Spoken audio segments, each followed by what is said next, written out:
Doorbells are not inherently scary. The doorbell rings and the door is answered. Of course, what's on the other side of the door can change the interaction significantly. I'm a house painter by trade. Generally, I work by myself or with Joe, a middle-aged, silent type.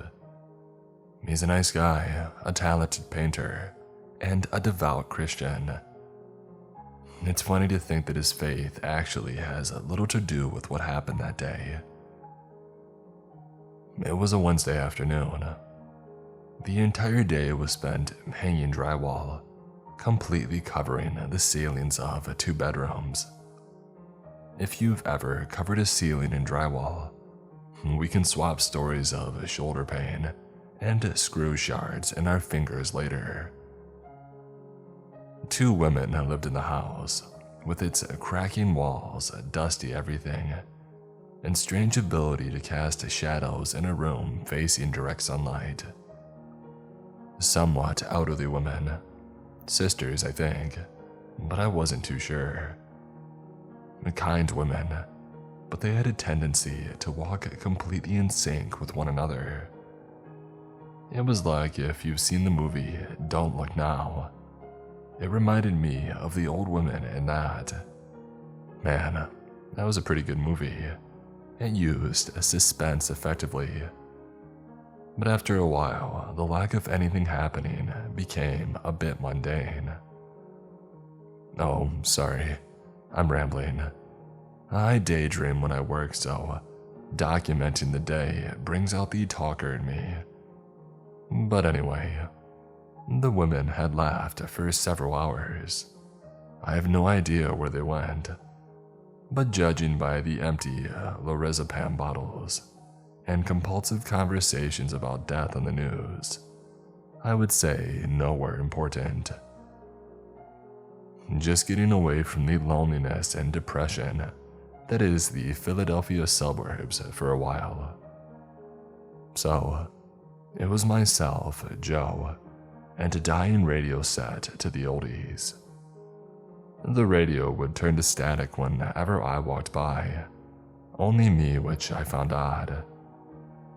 I joked in my head about possibly being a demon.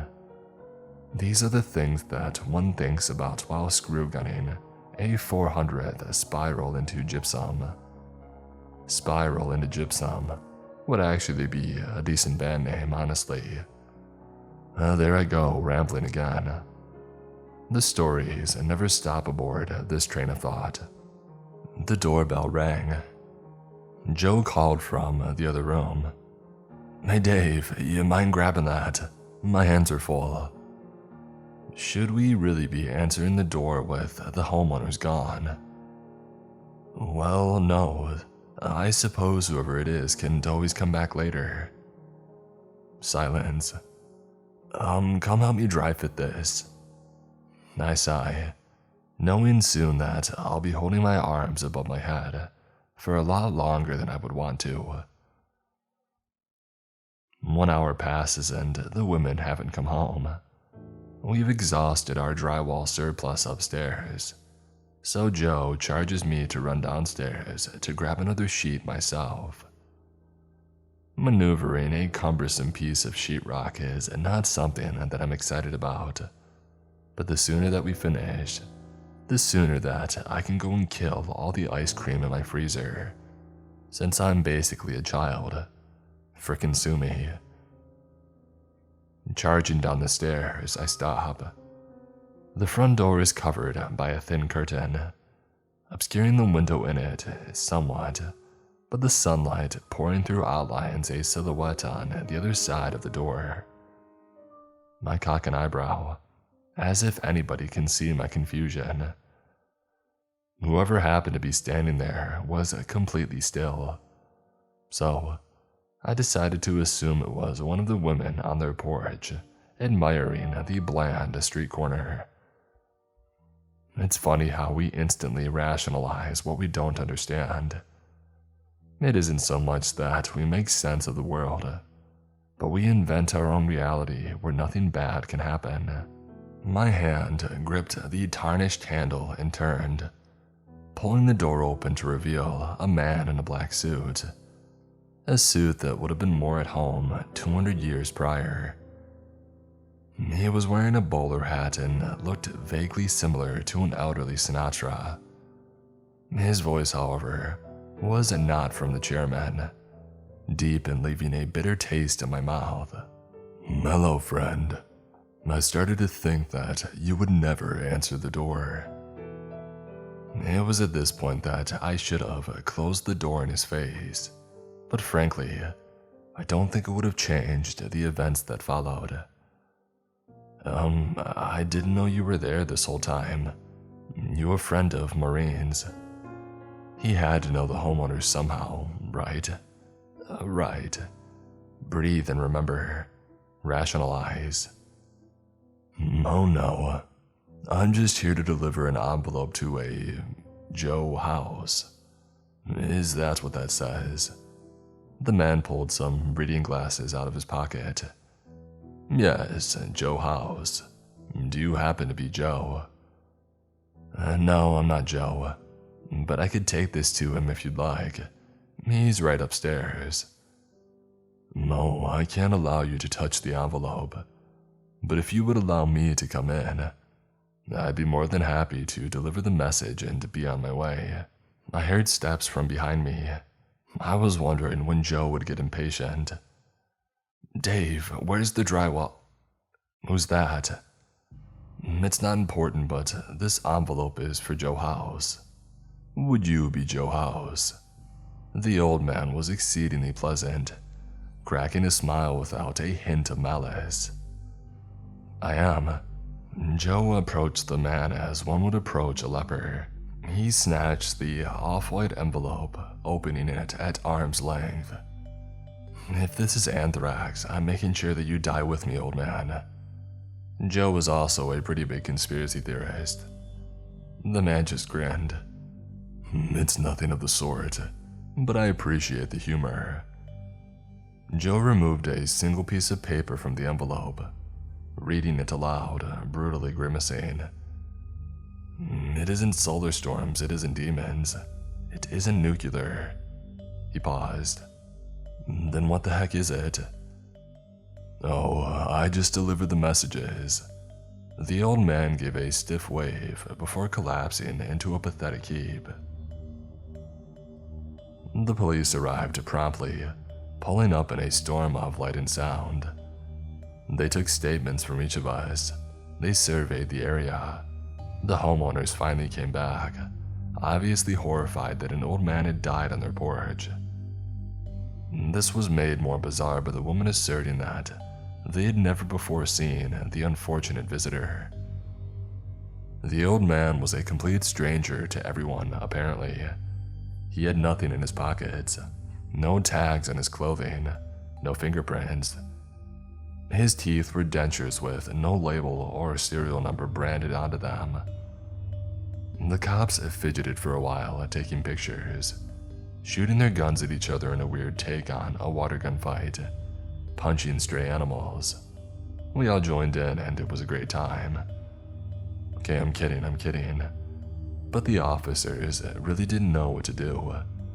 So naturally, they told us to call them if anything else happened. And then they were gone.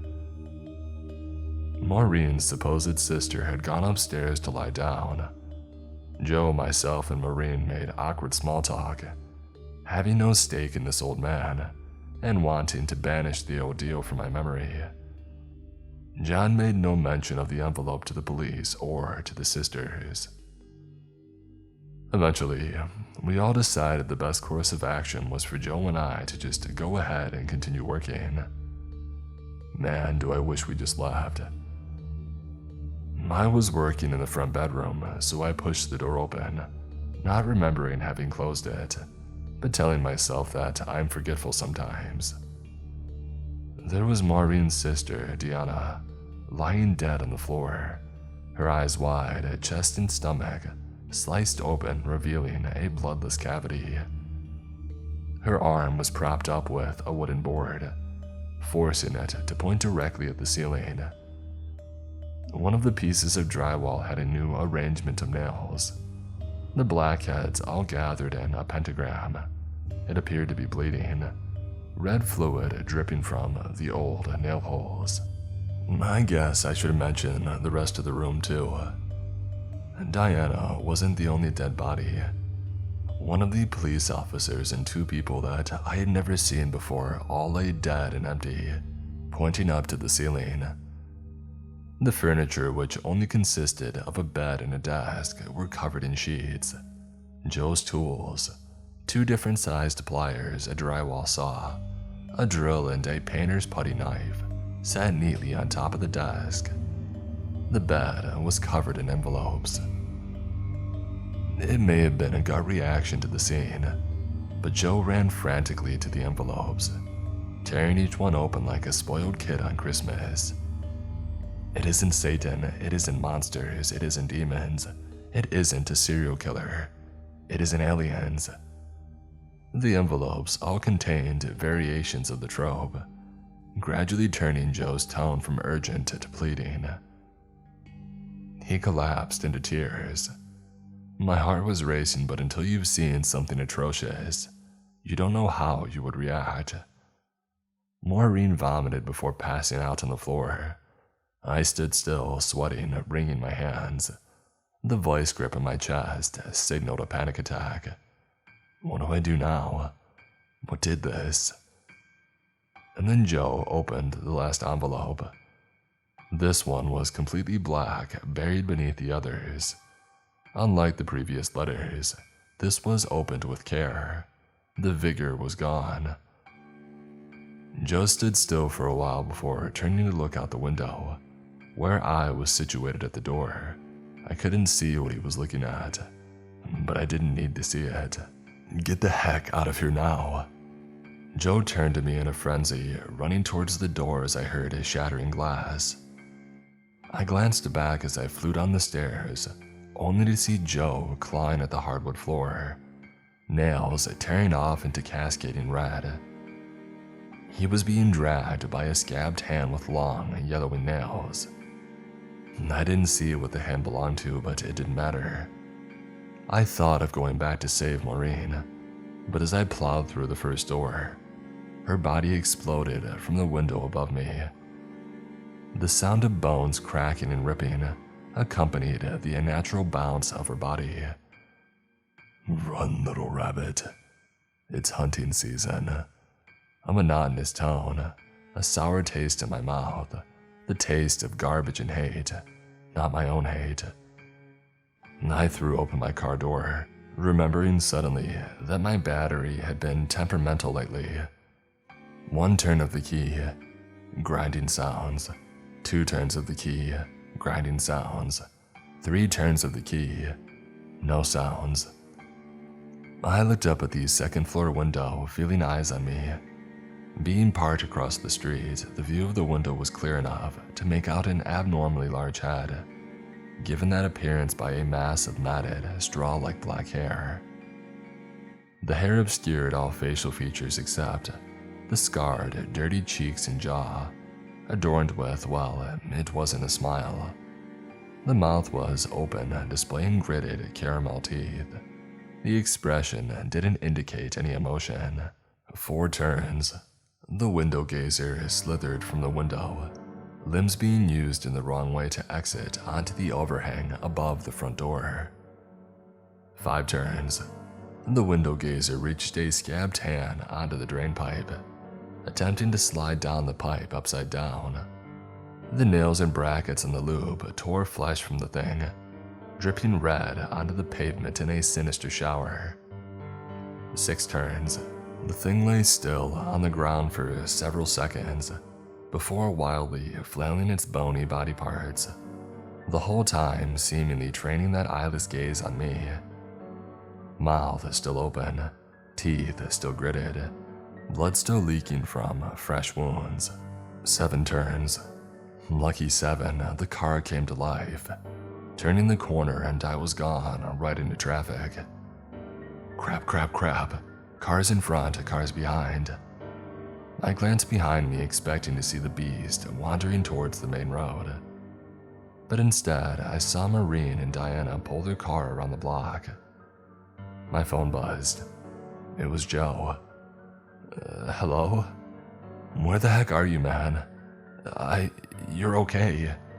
What the heck are you talking about? You ran to your car all panicky. I'm concerned for you.